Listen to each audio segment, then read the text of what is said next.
메시지 성경 통독 제157일 오늘 말씀은 마태복음 5장에서 8장까지입니다. 5장 너희는 복이 있다. 예수께서 자신의 사역으로 인해 큰 무리가 몰려드는 것을 보시고 산에 올라가셨다. 예수께 배우고 그분께 인생을 건 사람들도 함께 올라갔다. 조용한 곳에 이르자 예수께서 자리에 앉으셔서 산행에 함께한 사람들을 가르치셨다. 예수께서 하신 말씀은 이렇다. 벼랑 끝에 서 있는 너희는 복이 있다. 너희가 작아질수록 하나님과 그분의 다스림은 커진다. 가장 소중한 것을 잃었다고 느끼는 너희는 복이 있다. 그때야 너희는 가장 소중한 분의 품에 안길 수 있다. 더도 말고 덜도 말고 자신의 모습 그대로 만족하는 너희는 복이 있다. 그때 너희는 돈으로 살 수 없는 모든 것에 당당한 주인이 된다. 하나님께 입맛이 당기는 너희는 복이 있다. 그분은 너희 평생에 맛볼 최고의 음식이요 음료다. 남을 돌보는 너희는 복이 있다. 그렇게 정성 들여 돌보는 순간에 너희도 돌봄을 받는다. 내면 세계 곧 마음과 생각이 올바른 너희는 복이 있다. 그때야 너희는 바깥 세상에서 하나님을 볼 수 있다. 경쟁하거나 다투는 대신에 협력하는 모습을 보여주는 너희는 복이 있다. 그때 너희는 진정 자신이 누구이며 하나님의 집에서 자신의 자리가 어디인지 알게 된다. 하나님께 헌신했기 때문에 박해를 받는 너희는 복이 있다. 그 박해로 인해 너희는 하나님 나라에 더 깊이 들어가게 된다.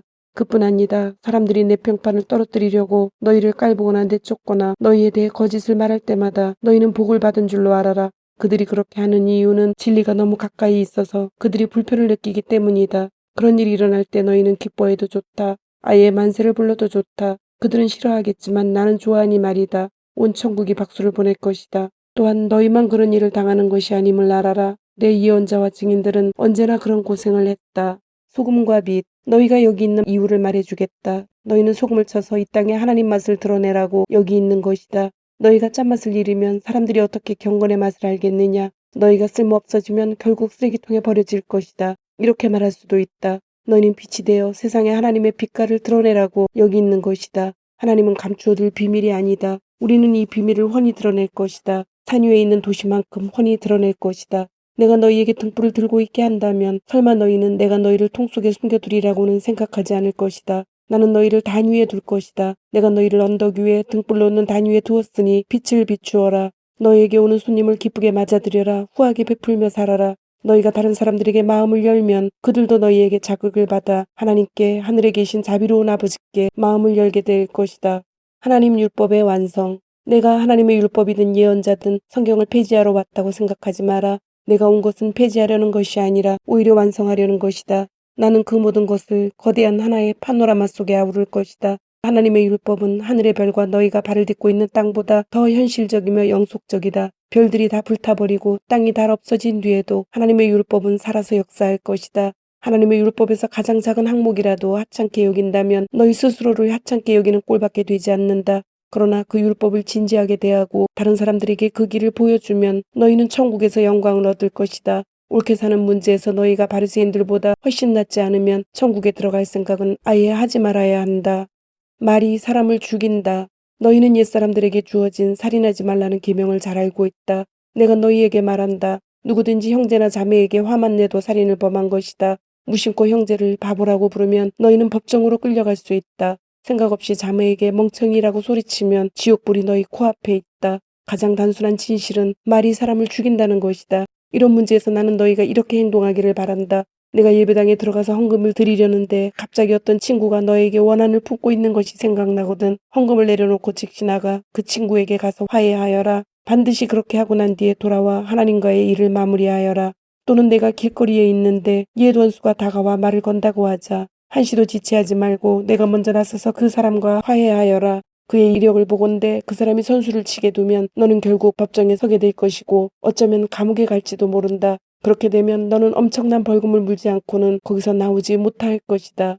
간음과 이혼. 너희는 남의 배우자와 동침하지 말라는 계명도 잘 알고 있다. 그러나 단순히 동침하지 않는다고 해서 너희의 덕을 지켰다고 생각하지 마라. 너희 마음은 너희 몸보다 훨씬 빨리 정욕으로 더럽혀질 수 있다. 아무도 모를 것 같은 곁눈질도 너희를 더럽힌다. 이 일이 실제로 쉬울 것이라고 생각하지 마라. 내가 도덕적으로 순결한 삶을 살고 싶다면 너는 이렇게 해야 한다. 내 오른쪽 눈이 음흉하게 곁눈질하는 것을 알아차리는 순간에 너는 그 눈을 멀게 해야 한다. 한 눈으로 살 것인지 아니면 도덕적 쓰레기 더미에 내던져질 것인지 너는 정해야 한다. 또 남을 해치려고 내 오른손을 드는 순간에 너는 그 손을 잘라버려야 한다. 내 존재 전체가 영원히 쓰레기 더미에 버려지느니 차라리 피 묻은 몸뚱이로 사는 것이 낫다. 성경에 누구든지 아내와 이혼하는 자는 아내에게 이혼 중서와 법적 권리를 주고 합법적으로 하라고 한 말을 기억하느냐? 너희 중에는 이 규정을 자신의 이기심과 변덕스러운 마음을 포장하는 구실로 이용하거나 합법적이라는 이유만으로 옳은 척하는 사람이 너무 많다. 제발 가식은 그만두어라. 아내와 이혼하면 너희는 아내를 가늠하게 만든 책임이 있다. 아내가 문란한 성생활로 이미 그렇게 되지 않은 이상 말이다. 또 그렇게 이혼한 여인과 결혼하면 너희도 자동으로 가늠하는 자가 된다. 법을 구실 삼아 도덕적 타락을 미화할 수 없다. 마음에 없는 말을 하지 마라. 그리고 마음에 없는 말은 아예 하지 마라. 이 권고는 우리 전통에 깊숙이 박혀 있다. 기도해 주겠다고 말하고는 기도하지 않거나 마음에도 없으면서 하나님이 함께 하시기를 빈다고 하며 경건한 말로 연막을 치면 상황이 더 악화될 뿐이다. 종교적 상식을 멋지게 단다고 해서 너희 말이 진실해지는 것은 아니다. 너희 말을 거룩하게 할수록 그 말의 진실성은 떨어진다. 그러면 그렇다, 아니면 아니다 라고만 하여라. 자기 뜻을 관철하려고 말을 조작하다가는 잘못된 길로 빠진다. 원수를 사랑하여라. 다시 생각해 봐야 할 옛말이 또 있다. 눈에는 눈, 이에는 이라는 말이다. 그렇게 해서 문제가 해결되겠느냐? 내가 하고 싶은 말은 이것이다. 절대로 대받아치지 마라. 누가 너를 치거든 그 자리에 서서 맞아라. 누가 너를 법정으로 끌고 가서 내 셔츠를 달라고 소송하거든 내 가장 좋은 외투까지 잘 포장해서 선물로 주어라. 그리고 누가 너를 억울하게 이용하거든 종의 삶을 연습하는 기회로 삼아라. 똑같이 갚아주는 것은 이제 그만하여라. 너그럽게 살아라. 너희는 옛율법에 기록된 친구를 사랑하는 말과 기록에는 없지만 원수를 미워하라는 말을 잘 알고 있다. 나는 거기에 의의를 제기한다. 나는 너희에게 원수를 사랑하라고 말하겠다. 원수가 어떻게 하든지 너희는 최선의 모습을 보여라. 누가 너희를 힘들게 하거든 그 사람을 위해 기도하여라. 그러면 너희는 너희의 참된 자아, 하나님이 만드신 자아를 찾게 될 것이다. 하나님도 그렇게 하신다. 그분은 착한 사람이든 악한 사람이든 친절한 사람이든 비열한 사람이든 상관없이 모두에게 가장 좋은 것, 해의 온기와 비의 양분을 주신다. 너희가 사랑할 만한 사람만 사랑하는 것이 고작이라면 상급을 바랄 수 있겠느냐? 그것은 누구나 하는 일이다. 너희가 만일 너희에게 인사하는 사람에게만 겨우 인사한다면 상급을 바랄 수 있겠느냐? 그것은 죄인도 흔히 하는 일이다. 한마디로 내 말은 성숙한 사람이 되라는 것이다. 너희는 천국 백성이다. 그러니 천국 백성답게 살아라. 하나님이 주신 너희 신분에 합당하게 살아라. 하나님께서 너희에게 하시는 것처럼 너희도 다른 사람들을 대할 때 너그럽고 인자하게 살아라. 6장 소리내지 말고 은밀히 도와주어라. 너희가 선한 일을 하려고 할 때 그것이 연극이 되지 않도록 특히 조심하여라. 그것이 멋진 연극이 될 수 있을지는 몰라도 너희를 지으신 하나님은 박수를 보내지 않으실 것이다. 남을 위해 무슨 일을 할 때에는 너희 자신이 주목받지 않도록 하여라. 분명 너희도 내가 연극 배우라고 부르는 이들의 행동을 보았을 것이다. 그들은 기도하며 큰 길을 무대로 알고는 누군가 자기를 보고 있으면 긍휼을 베풀고 사람들 앞에서 연극을 한다. 물론 그들은 박수를 받지만 그것이 전부다. 너희는 남을 도울 때 자신이 어떻게 보일지 생각하지 마라. 그냥 소리내지 말고 은밀히 도와주어라. 사랑으로 너희를 잉태하신 너희 하나님도 무대 뒤에서 일하시고 너희를 은밀히 도와주신다. 단순하게 기도하여라. 또 너희가 하나님 앞에 나아갈 때도 연극을 하지 마라. 그렇게 하는 사람들은 다 스타가 되기를 꿈꾸며 기도할 때마다 쇼를 일삼는다. 하나님께서 극장 객석에 앉아 계시다는 말이냐?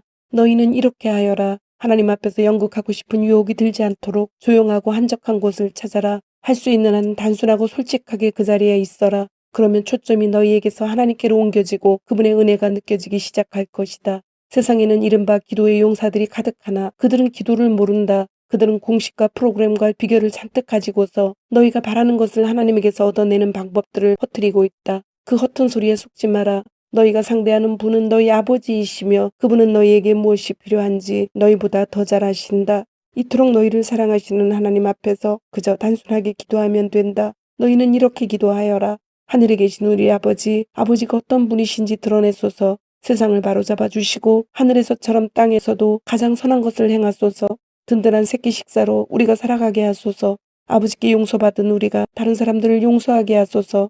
우리를 우리 자신에게서와 마귀에게서 안전하게 지켜주소서. 아버지께는 그럴 권한이 있습니다. 원하시면 무엇이든지 하실 수 있습니다. 영광으로 빛나시는 아버지, 예, 정말 그렇습니다. 기도에는 하나님이 하시는 일과 너희가 하는 일이 연결되어 있다. 예를 들어 너희가 다른 사람들을 용서하지 않고는 하나님의 용서를 받을 수 없다. 너희가 자기 몫을 다하지 않으면 하나님께서 너희에게 주실 몫을 너희 스스로 차단하는 셈이 된다. 하나님께 더 집중하려고 식욕을 절제하는 훈련을 할 때에는 요란하게 하지 마라. 그렇게 하면 조금은 유명해질지 모르나 거룩한 사람으로 변화될 수는 없다.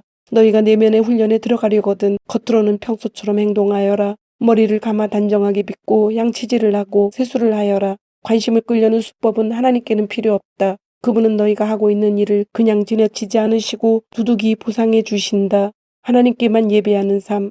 보물을 여기 땅에 쌓아두지 마라. 여기에 두면 좀 먹고 녹슬고 심한 경우에는 도둑까지 맞는다. 보물은 하늘에 차곡차곡 쌓아두어라. 거기는 좀이나 녹, 도둑도 없는 안전한 곳이다. 너희는 너희 보물이 있는 곳에 가장 있고 싶어 할 텐데 결국 그렇게 될 것이다. 그것이 당연하지 않겠느냐.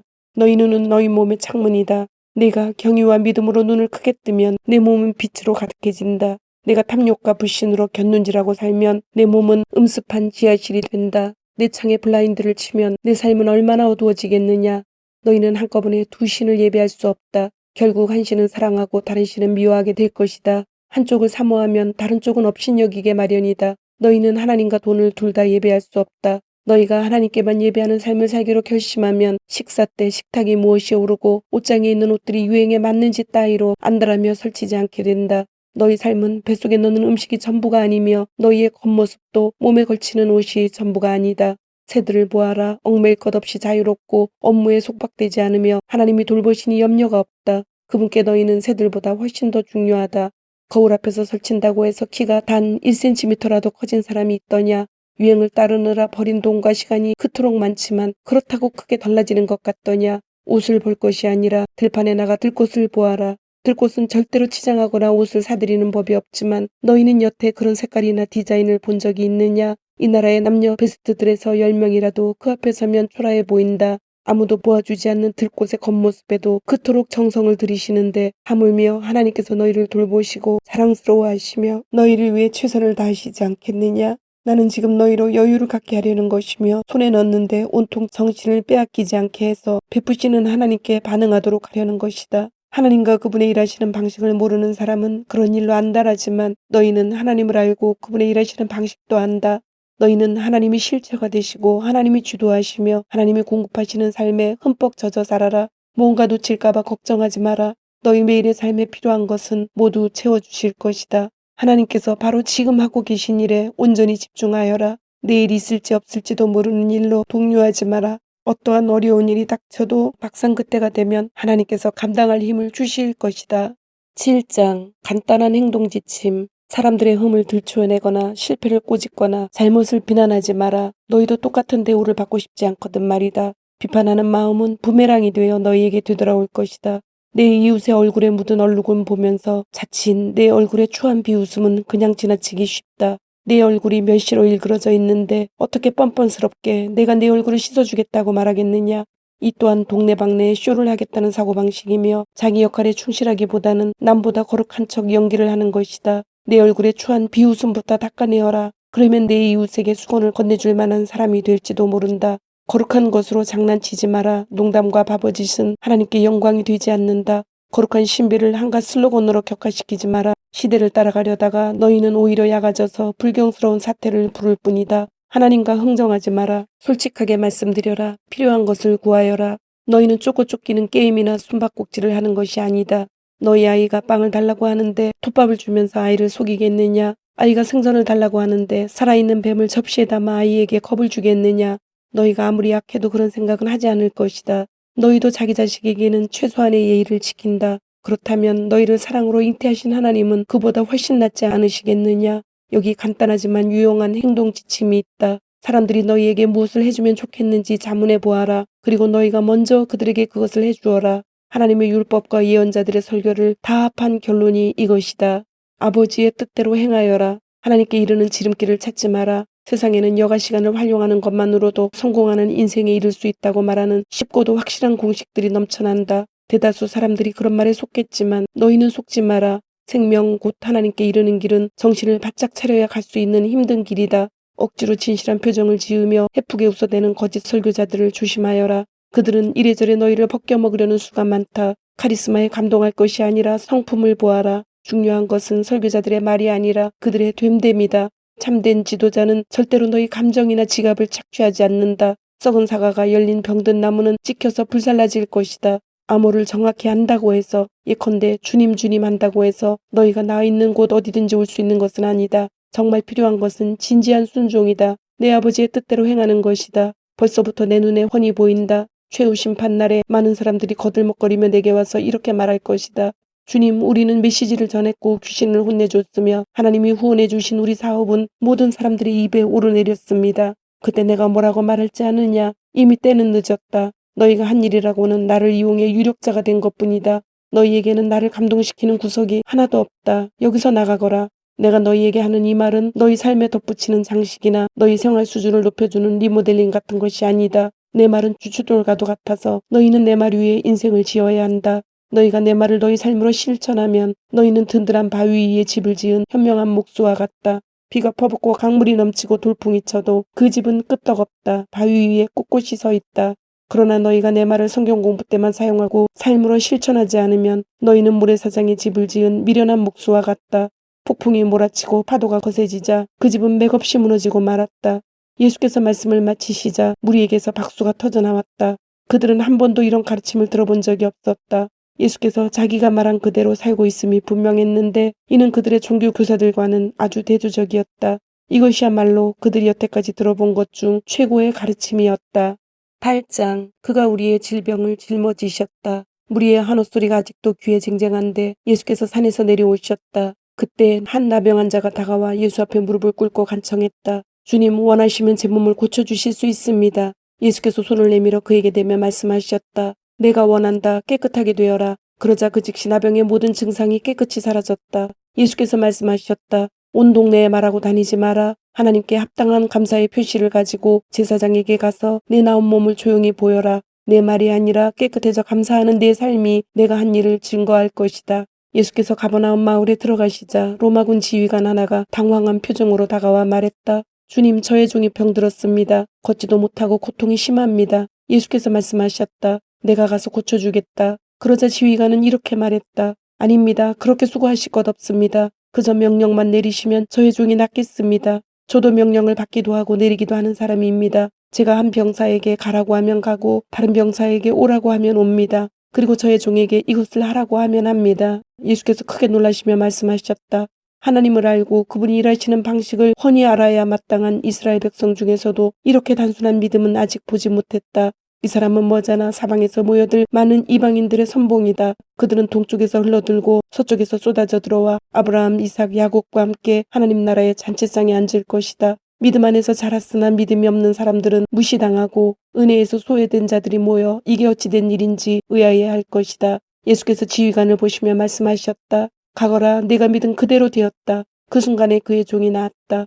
일행은 베드로의 집 앞에 와 있었다.